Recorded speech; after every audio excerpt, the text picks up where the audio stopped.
ಮಾದಕ ವ್ಯಸನ ವಿರುದ್ಧ ಮಾಸಾಚರಣೆಯು ಕಳೆದ 2 ತಿಂಗಳಿಂದ ಜಿಲ್ಲಾ ಪೊಲೀಸ್ ಕಾರ್ಯನಿರತ ಪತ್ರಕರ್ತರ ಸಂಘ ಹಾಗೂ ಪ್ರೆಸ್ ಕ್ಲಬ್ ಉಡುಪಿಯ ಸಹಯೋಗದೊಂದಿಗೆ ನಡೆಯುತ್ತಿದ್ದು, ಇಂದು ಇದರ ಭಾಗವಾಗಿ ಮ್ಯಾರಥಾನ್ ನಡೆಯಿತು.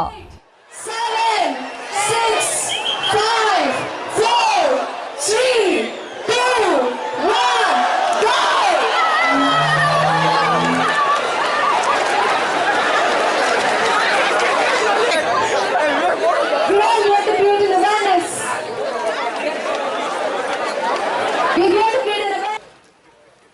ಮಾದಕ ವ್ಯಸನ ಮಾಸಾಚರಣೆ ಅಂಗವಾಗಿ ಹಲವಾರು ಕಾರ್ಯಕ್ರಮಗಳು ಈಗಾಗಲೇ ನಡೆದಿದ್ದು, ಇಂದು ಮಣಿಪಾಲದ ಯೂನಿವರ್ಸಿಟಿ ಪೊಲೀಸ್ ಇಲಾಖೆ ಪತ್ರಕರ್ತರ ಸಂಘದ ಆಶ್ರಯದಲ್ಲಿ ಮ್ಯಾರಥಾನ್ ನಡೆಯಿತು.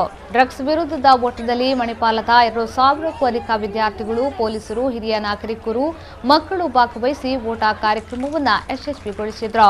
ಮ್ಯಾರಥಾನ್ಗೆ ಮಾಹೆಯ ಪ್ರೊಫೆಸರ್ ಚಾನ್ಸಲರ್ ಎಚ್.ಎಸ್. ಬಲ್ಲಾಳ್, ಜಿಲ್ಲಾ ಎಸ್ಪಿ ಲಕ್ಷ್ಮಣ್ ನಿಂಬರ್ಗಿ, ಸಿಂಡಿಕೇಟ್ ಬ್ಯಾಂಕ್ನ ಜಿಎಂ ಭಾಸ್ಕರ ಹಂಡಿ ಹಸಿರು ನಿಶಾನೆ ತೋರಿಸುವ ಮೂಲಕ ಚಾಲನೆಯನ್ನ ನೀಡಿದ್ರು.